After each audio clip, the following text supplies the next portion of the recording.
Now this story is actually from a few days ago, and I got another story from a few days before that, but I really had to comment on it.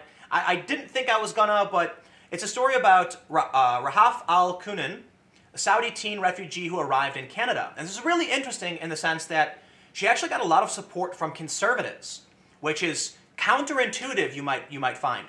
But the issue with this woman is apparently she's from Saudi Arabia. She denounced Islam and then was facing death in Saudi Arabia. So let's read this story, and then I want to point out the complete and utter, wow, is the BBC. The BBC, they questioned whether she had the right to try and live. It's really crazy. So a Saudi teenager who fled her family alleging abuse, and got stranded in a Bangkok airport has arrived in Canada after being granted asylum there. Rahaf Mohammed Al-Kunin, 18, had been trying to reach Australia via Bangkok, but was initially told to return to Kuwait, where her family were waiting. She refused to fly back and barricaded herself into her airport hotel room, attracting international attention. She also said she had renounced Islam, punishable by death in Saudi Arabia. So this is the videos from a couple days ago. Rahaf Mohammed, Saudi teenager, arrives in Toronto as Canada grants asylum. Minister Freeland accompanies her. Rahaf doesn't comment at this time. Canada's Foreign Affairs Minister, Chrystia Freeland, introduced the teenager as a very brave new Canadian, but said that Miss Al-Kunin was tired from her ordeal and long journey and would not be making any public statement on Saturday. She is a very brave young woman who has been through a lot, and she is now going to go to her new home, the minister added. Canadian Prime Minister Justin Trudeau earlier told reporters that his country had granted a request from the United Nations High Commissioner for Refugees to grant asylum. Canada has been unequivocal that we will always stand up for human rights and women's rights around the world, he said. Now, I just want to point out, I really don't believe Trudeau when he says that, and I think Canada, they like to play a virtue signal as it were. But I think this is one instance where you can see the system of bringing in refugees makes sense, it works. Not for everybody, but this, I think, is a really good example of you don't know who believes what. You don't know who is, is a refugee for what reason. And this is why I think it's really important to allow people to apply for asylum and to enter countries in a legal capacity. They were going to send her back. She could have been killed, right? So if you have somebody in Bangkok and they're saying, can I come to your country, otherwise I'll die, then it's kind of like, man, we do, in my opinion, have an obligation to an extent, right? It's tough to try and protect life if we can. In this instance, having one person on a plane come into a country, not that big a deal, especially bring them into the West. These are the kind of people we want to bring in. I did a documentary about two brothers from Syria who played video games. They played Destiny, they watch Family Guy, they watch South Park, they speak English. And when you have blanket anti-refugee sentiment, it's those good, smart people that you miss out on. Don't get me wrong, I'm not saying all of the refugees are like that. No, by no means. And that's why I believe we have this system in place to try and find those who would be a benefit and who truly need the help. There are some people who truly need the help, probably wouldn't be a benefit. And you know what? To an extent, I'm also willing to accept that burden, to say, I will allocate some of what I have to try and save the life of this individual. It doesn't always work. And often the far left goes just ridiculously nuts with it, saying, bring everybody in, no borders. And you're like, whoa, hold on. There are some people who are intelligent and smart and capable. Yes, I believe they will be a benefit to the economy. Most aren't. Then there are a lot of people, who are not going to be a benefit to the economy necessarily, but what do? Do we let them die? Do we just say, too bad, so sad? That's where I come in on the left and say, I don't think that's appropriate, right? I think we should try and do our best. But then you do have another faction of people who are wackaloon zealots and fundamentalists, and those are the people who say, no, I'm sorry. Not the wackaloons, not the zealots, not the crazies. That's what we have a legal system in place for, and this is why, in my opinion, as a social liberal, I believe that border security is extremely important, because we need to vet people. So how did she reach Canada?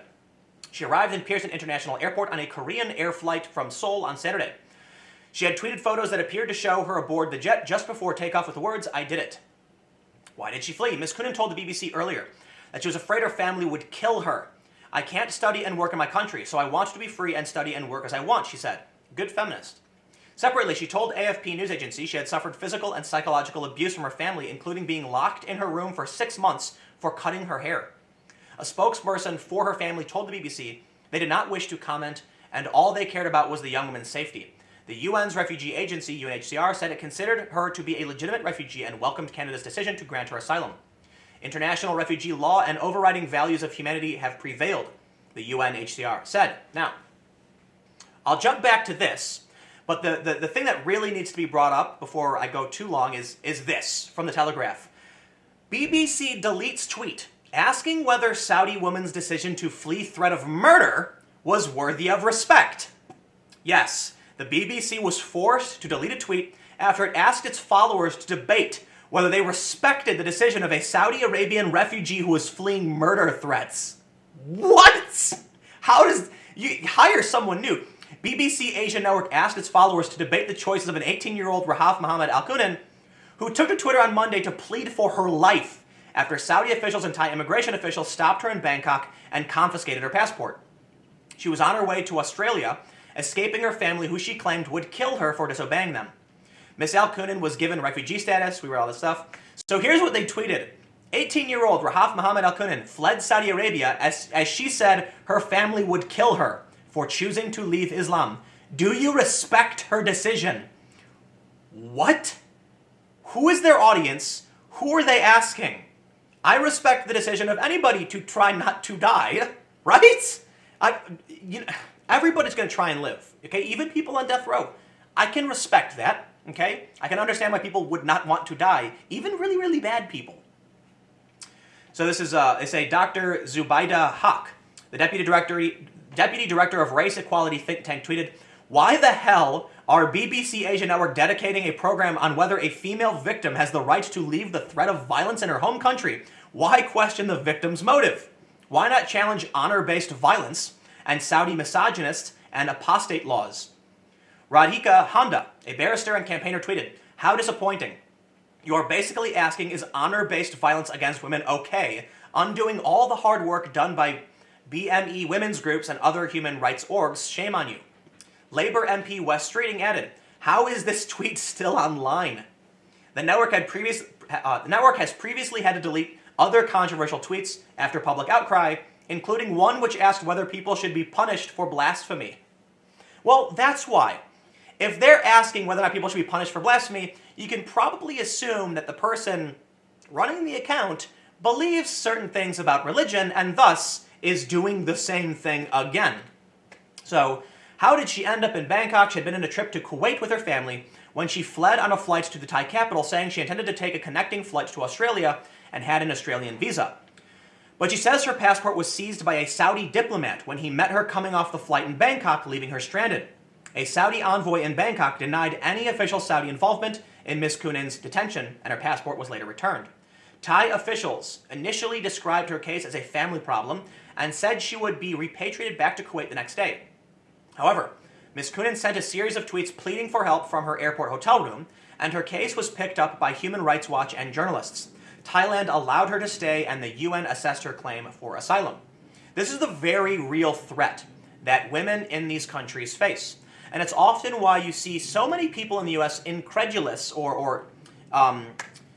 the word? They don't believe many of the feminists in the United States who complain about the fact that guys, talk too loudly or are condescending. When you have women who literally aren't allowed to study, aren't allowed to work, and I think only recently are actually allowed to drive, who when they say, you know what, I want to find a better life for myself, are threatened with death. When these people say, I don't want to adhere to these religious practices. There's another video that's gone viral of a woman in Iran who's not wearing hijab, and a guy starts threatening her.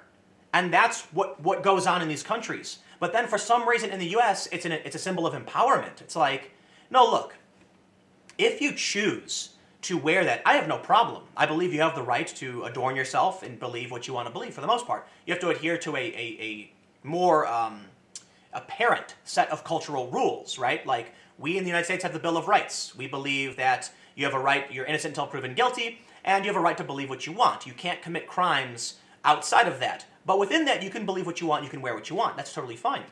But to act like some of these religious symbols are empowering when at the same time the symbol is oppressive in other places, I feel is a bit disingenuous. And it's a bit unfair to women like Rahaf, who renounced her religion and fled.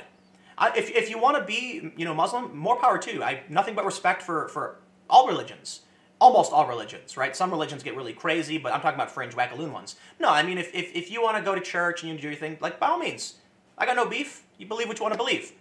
But when then you tell people that, when you would kind of ignore the plight, and you have these Twitter posts about, would you respect her decision to flee the real threat of death that these people face, that's when you kind of start to realize that maybe there's a fringe group of people who are really nuts for embracing the worst of the worst when it comes to ideology. So anyway, I thought it was an interesting story. I didn't comment on it before, but I thought it would be interesting to bring up just because the primary reason is that they actually asked this. This to me is like PC gone insane. Oh, you can't be Islamophobic.